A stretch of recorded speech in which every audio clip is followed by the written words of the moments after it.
We're going to cover this example on a cylindrical dual gravity drain tanks. This is tank number 1 and then tank number 2, and both of them have a cross-sectional area of 2 meters squared, and then the height is going to be determined from these two equations right here. This is for height 1 and then height 2.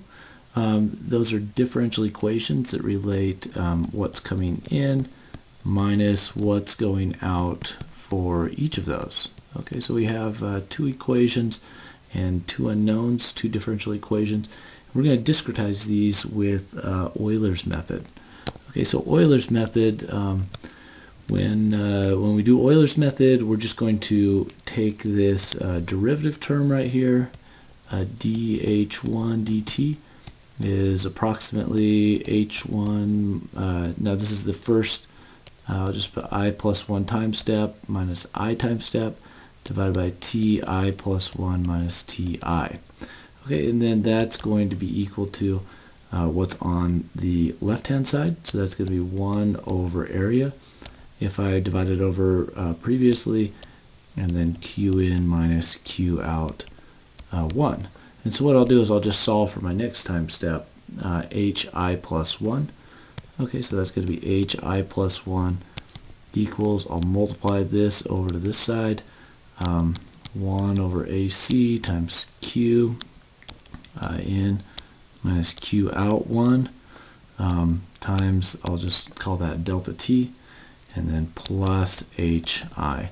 So that's the prior time step. Okay, so that's the prior time step, and then also this will be the next time step. We'll also have these be at our prior time steps as well. Okay, so for this problem, we have that the outlet flow is a function of the square root of the height. That's this one right here, and then q out 2, that's going to be this one right here. Okay, so the inlet flow is 0.5 meters cubed per hour. So the inlet flow is coming in, and they're initially at 0, and then this one's going to start filling up. The outlet flow is going to increase, and thereby filling up height 2, but we're also going to be draining right there as well. So we want to solve for the heights, h1 and h2, as a function of time. We'll just use the constant c1 is 0.13 and c2 is 0.2.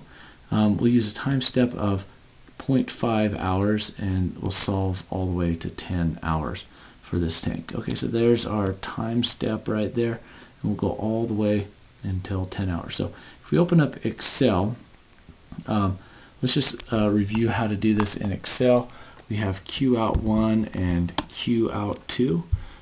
If I look at the equation for q out 1, I have just the c1 times the square root of height 1, that's reference h2 though. Okay, so and then I can just fill that one down.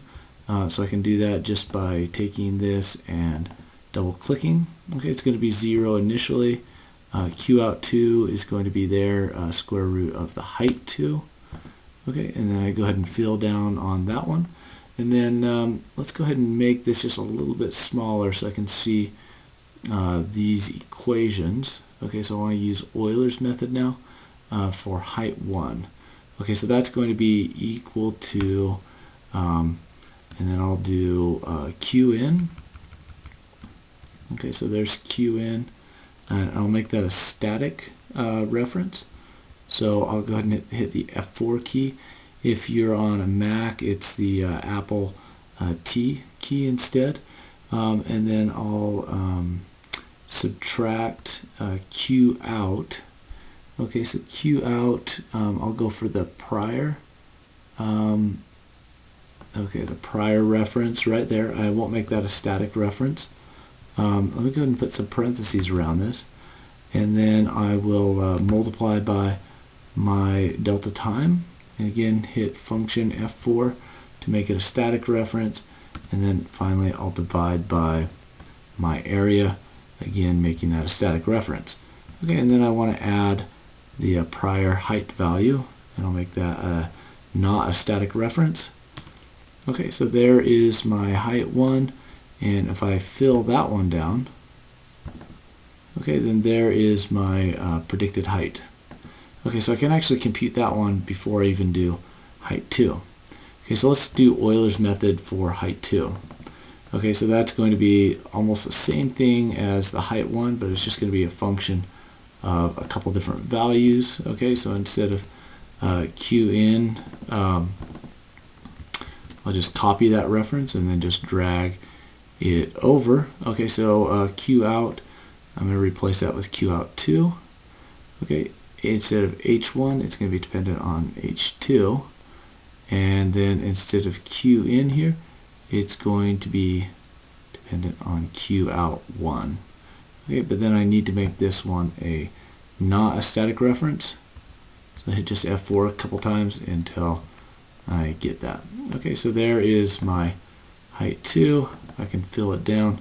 Okay, so you can see the different heights there. But I'll notice that it overfilled. I had a maximum height of 1 meter. And so this one overfilled on the Excel. So I need to say if it's predicted to be over 1, then make it equal to 1. Okay, so I'm going to include an if statement here. Okay, so I'm just going to copy this this formula right here. Okay, so I'll say if this expression is going to be greater than 1, then I'll make it 1. But if it's false, just copy that expression again. And then if I drag that one down, okay, then you can see that it has the overfill condition and then is going to go to 1. Okay, so that's also going to influence what happens going into the height 2. So if I change, for example, the flow rate in, okay, 1.5 instead, you can see it fills up that tank 1 faster. It also makes the height 2 a little bit higher as well. Also, if I change the discretization, okay, it's just going to space out the distance between those points, make it just a little bit less accurate. Okay, so I'll go ahead and do 0.5 instead. Okay, so that's the solution in Excel. What we want to do now is do the same thing with plots and with all these calculated values, but do this in Python instead. Okay, so what I'll do is let me go ahead and just make a new Python script. So I'm just going to kind of start from scratch here and hopefully walk through it with enough detail so that you can understand. I'll change the extension to .py. And if it says, do you want to change it? It might become unusable. We'll just say yes. Okay, so I'll change it to a .py file. And we're essentially going to try to replicate the solution that we did in Excel in the Python format. Okay, so I'm just going to go ahead and right-click this, and I'll edit with Notepad++. I like to use that just to create my scripts. The IDLE editor or the IPython notebook, they just take me a little bit longer. So I'll go ahead and edit it in Notepad++. Okay, so let me first of all just define a couple constants here. So C1 is 0.13 and C2 is 0.2. Okay, and then I have my area as well. If I want to put a comment there, I can do it with the hash sign, and then for example, meters squared. Okay, and then Q in, I'll define that as well. Okay, and then dt, that's my delta time, and that will be in hours. Okay, and then what I want to do now is I want to go to a final time. Let's say my final time is 10 hours. Then let's go ahead and just make a for loop here. Or a while loop. While t is less than 10, then I'm going to go ahead and do this loop right here. Okay, so I'll first of all go ahead and define t equals 0, and then I'll also increment here t equals t plus delta t. Okay, and I'll put that at as my very last step so that it increments on the very last and then computes the new time and then terminates when I've reached a value of 10. Okay, so what I want to do now is go ahead and just compute Qout1. Okay, so Qout1 is going to be equal to C1 times the square root of H1. And my initial conditions for H1 and H2, H1 is going to be 0 and H2 is going to be 0 as well. Okay, so it's going to be just times H1, and then Qout2 is going to be C2 times H2. So those are just from the problem statement. If you bring those up, those are just from these two expressions, but I need the square root in there instead of just H1 and H2. So to do that, you just do power H2 to the 0.5, and then do the same thing for this one. Okay, so I have Q1 and Q2, the Qouts. Okay, and then now I need to get this H1. So I'll just go ahead and highlight this. Now this was just going to be H1 is going to be equal to the prior H1 value plus, I'll put that at the end. Okay, so I had, let's see, that's going to be Q in minus Qout1 times delta t divided by AC plus H1. Okay, so just the same thing that I had from my Excel file, but now I've updated my H1 value. And now I'll do the same thing for H2. I'll just copy this line and do H2, but now just change it slightly. Okay, so there is H2. And then I'll update my time, and then I'll print. Let me just print a statement here that gives me my time, my H1, and my H2. Okay, so we'll just say this is going to be time, and I'll say that I've got to convert it to a string there. And so that's my t value plus, and then I'll say H1 is going to be string. Let me put the plus sign in there. Okay, H1 plus. Okay, now let me make this just a little bit bigger so it doesn't stretch around, and then I'll put in my H2. Okay, plus H2. Okay, so I've got my script and my Euler's method program. This is in Python, just like I did it in the MATLAB or in the Excel file.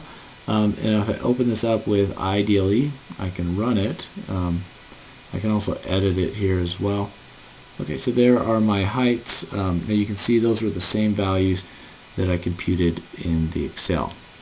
Okay, so let me put an if statement in here because I don't want it to go over 1. Okay, so I'll just say if H1 is greater than 1, then H1 equals 1, because I just clipped it off at 1, and then it will compute the H2 value. Okay, so let's go ahead and run this one more time. I'll just go ahead and open up with IDLE editor and then run it again. Okay, so on indent, so it doesn't match the outer indentation level. Let's see where that is. Okay, so just in that editor, it looked like it was off by a little bit. You just got to make sure that the lines add up, or the indentation is very important in Python. So that was off by just a little bit because I edited it in this program instead. Okay, so for now I'll just stick with the IDLE editor. Okay, so it might mix tabs and spaces. Okay, so let me go back, and it looks like this program is sensitive to the fact that I've got tabs here and then spaces right here.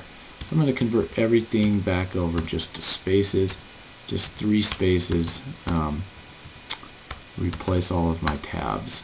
Okay, so that's just one thing to watch out for if you're using an editor, that it doesn't do the tabs for you.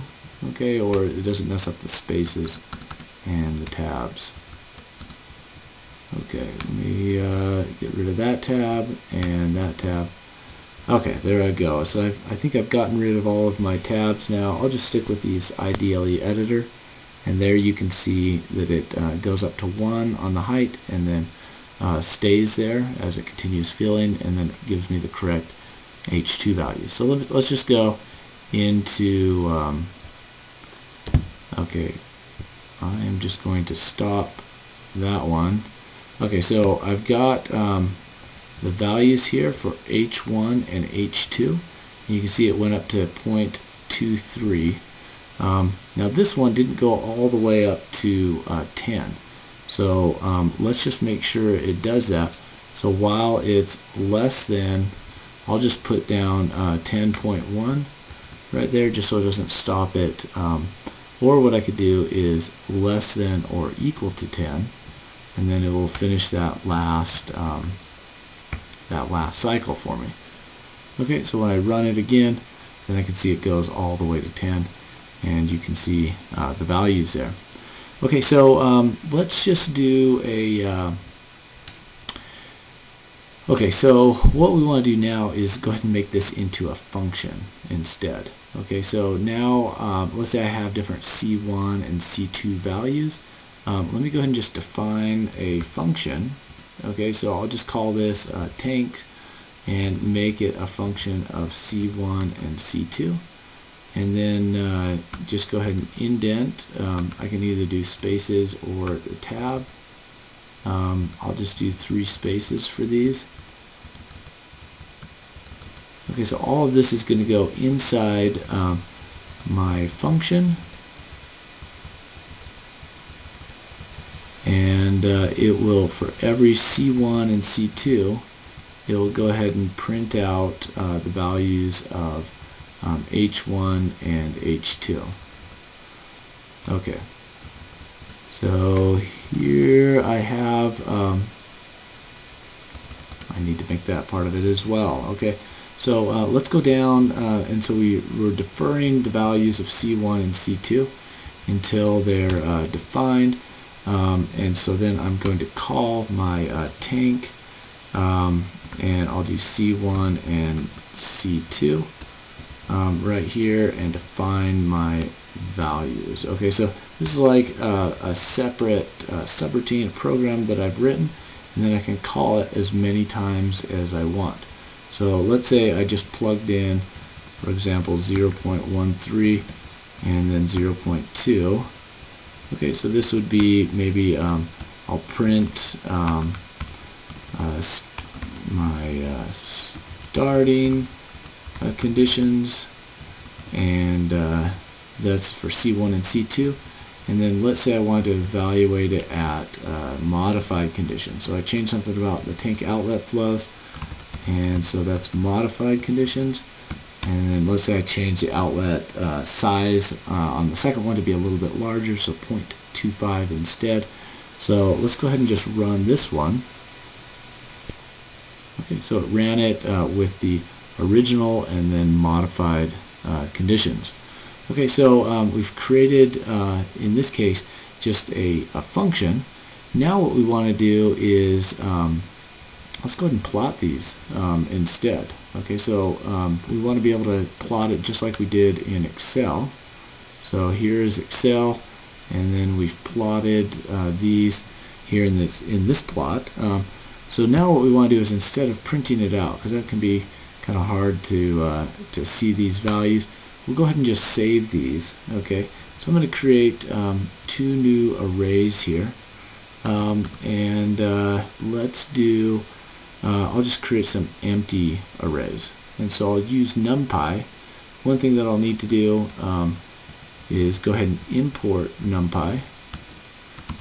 Okay, so I'll import NumPy as NP. That's a package to be able to work with large data sets. In this case, I'll just go ahead and store this, and H1 storage, for example. And then I'll just say that's going to be numpy.empty, and then I will define something that's going to be let's say, a size of 30. Okay, so I'm going to create something that's an array that's 30 long, and then I'm going to do H2 storage as well, and I'll do an empty array also of size 30. Okay, and then let's go ahead and do a counter here to know which element of this array I'm going to be accessing. So I'll initialize I to be equal to 0, and then when I increment my time, I'll also increment my I value just by 1. Okay, and then at the very last step, I'll let me do a time storage as well. Okay, so all of these are going to have the same size, and then I will have time storage. I is going to equal t.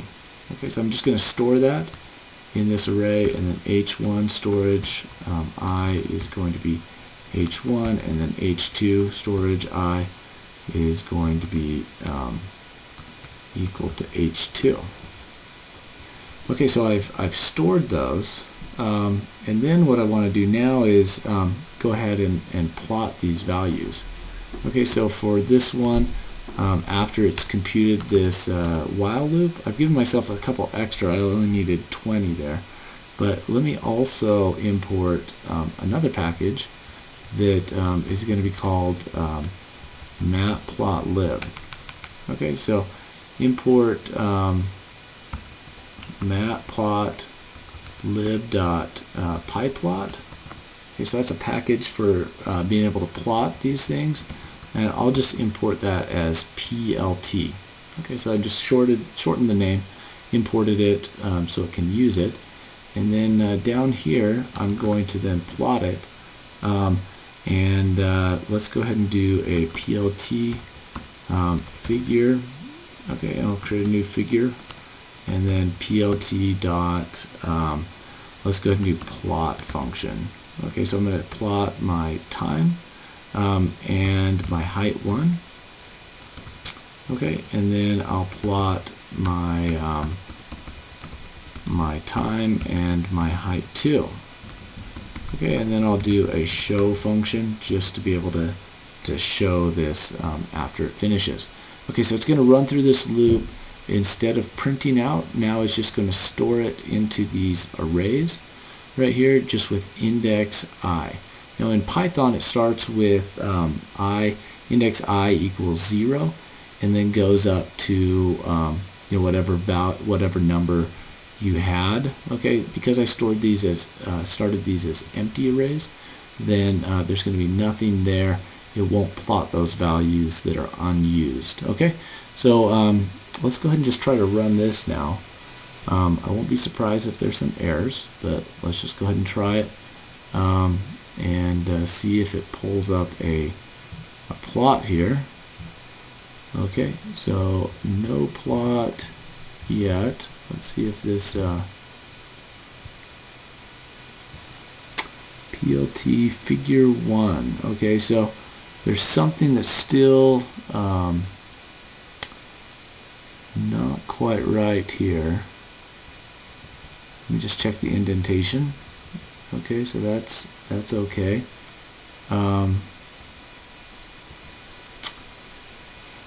Okay, I think I need to pause this for a second. Let me pause it and I'll figure it out, and then I'll start the video again.